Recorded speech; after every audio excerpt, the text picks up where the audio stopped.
Marvel What If review. I thought this episode was interesting because of everything that happened. It's probably Marvel's best episode, and just the cinematography and the way they shot visually most of this episode is crazy. Just look how good things look. Look how everything looks pristine in every shot. Look at this shot right here with Black Widow.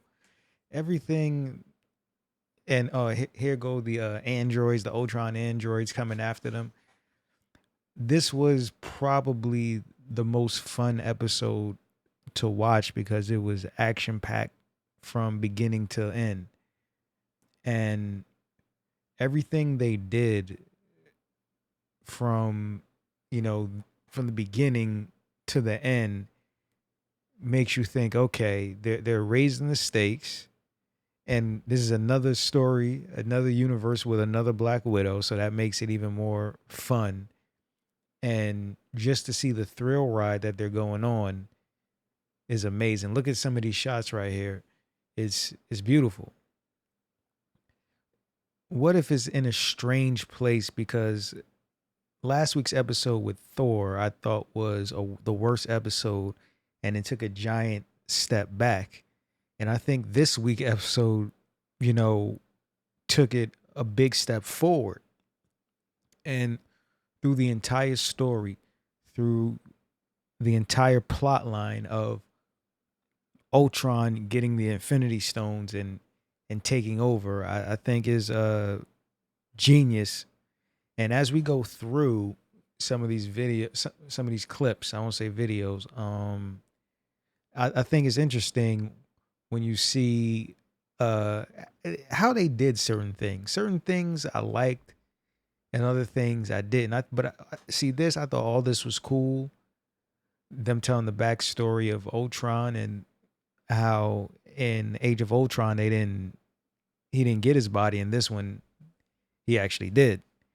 And it's surprising because they said this was closer to comics. I never read the Ultron comics, but man, was he powerful.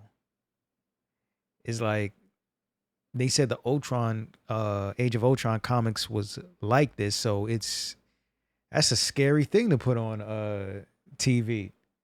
So I kind of understand why they didn't do it in the movie. Um, but everything they did here with Iron Man begging, not really begging for his life, but doing the things that he does, and him and Ultron standing there, look at me, I'm powerful, and then you know what's coming next. Wait for it. Giant explosion and taking over the network of the entire Earth, releasing the nuclear codes and getting ready for a nuclear shower. And the crazy thing about this is this is what Ultron in a sense wanted to do to the Earth in Age of Ultron. That didn't happen, but in What If it actually did.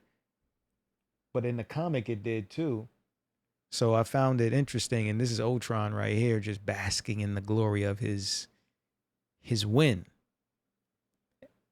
And you see his face right there, just okay, I did what I had to do. Now it's sad. I have no purpose. What is my purpose in life? And here comes Thanos. And I believe this was probably where the episode went down for me just a little bit because this is Thanos. How could you prop somebody up for 26 movies? Now, I know he wasn't there in the beginning, and he gets sliced off with a beam in 2.2 seconds.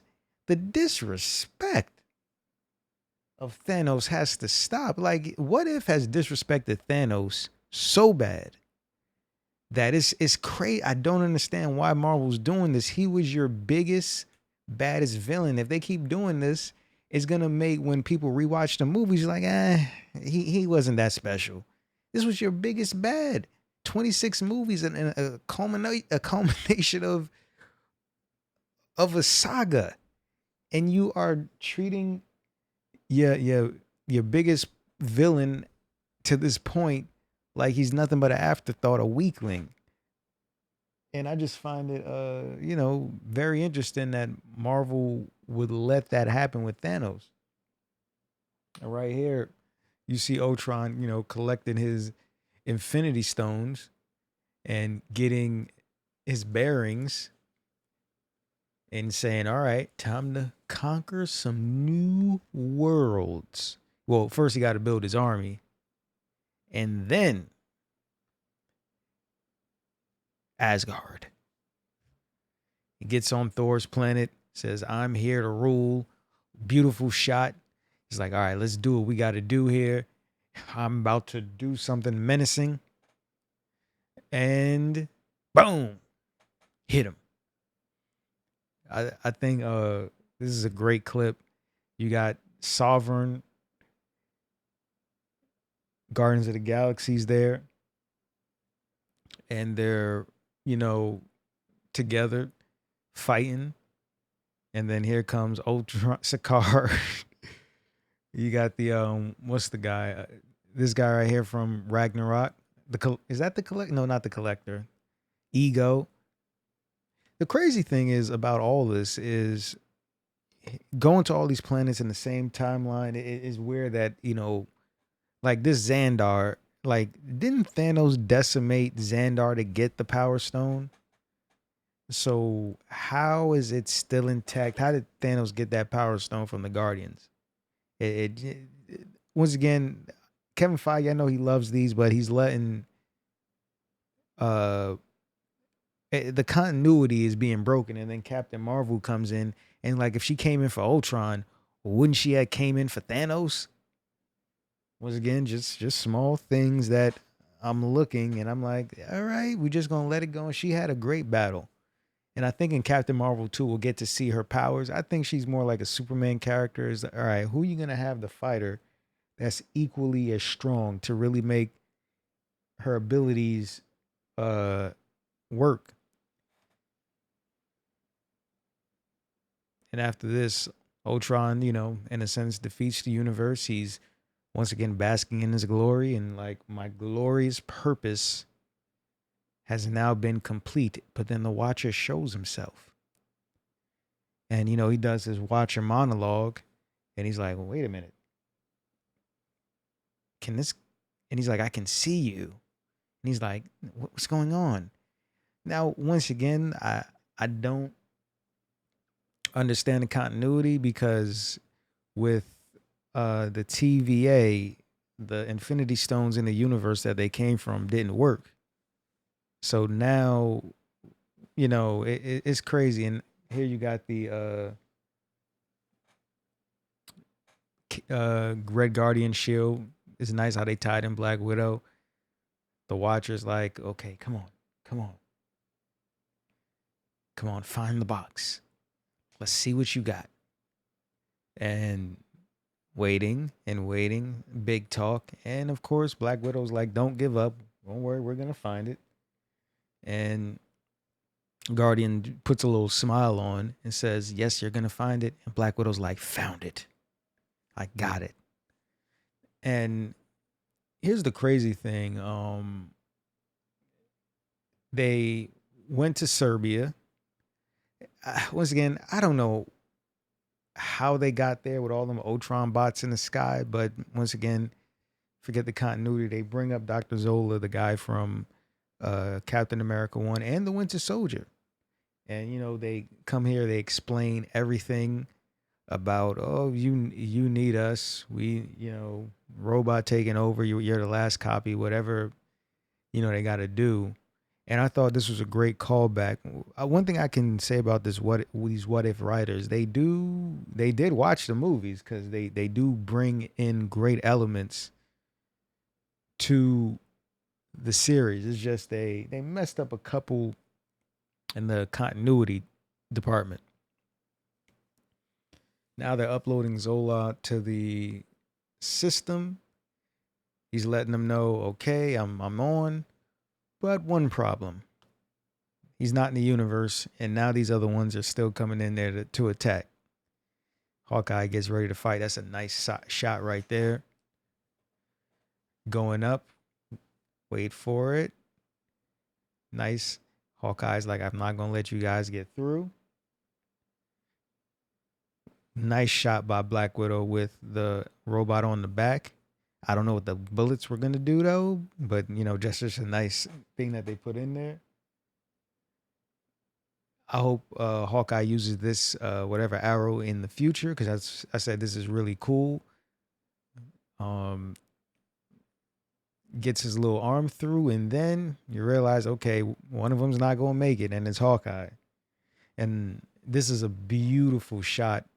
Look at that right there. There's another one coming up with him falling, getting ready to release his blast. Black Widow's still going up with the android. And yeah, oh, look at this. Beautiful shot. Beautiful. Explosion coming up as Black Widow is going. And she's sad that she just lost Hawkeye. What she doesn't know is this is like the second or third time. And as that's happening, the fight with Zola, the Watcher and Ultron thought he had him, sneaks up behind him, and then the battle begins. Now, the problem I have is they said the Infinity Stones wasn't supposed to work outside their universe. So, once again, maybe this was made before Loki and before they came up with those rules. I don't know. That's what I'm guessing. But the fight was awesome. Maybe one day we'll get a nice live action fight like this. That's the only thing maybe I don't like about Marvel What If is that they're taking these established characters we've seen before. So we only seen him fight one way. This is a nice shot with him biting the galaxy. Man, that shows you how powerful he is. But I wish they didn't do this because now you want to see some of these shots in the movie, and that's Captain America getting sworn in. Look at this, a New York Wakandan. If they would have taken over, just beautiful things that we'll probably never see in live action, but it's good that well, I guess we're seeing it. So about to take the Watcher down, showing his true power. The Watcher's like, I can't do this. He's going to kill me. Big explosion happened. The Watcher gets away, and he's like, where's he going? And Ultron is like, now it is time to take over. And the Watcher is by himself, don't know where to go, but he knows where to go. To somebody he spoke to before, the second person to ever hear him speak. And that is one Stephen Strange, the Dark Doctor Strange. And next week's finale will be very interesting because, everybody comes together. All right, this is my review of What If. Don't forget to like and subscribe, and thanks for watching. I can't wait. Look at that. That's a great shot right there.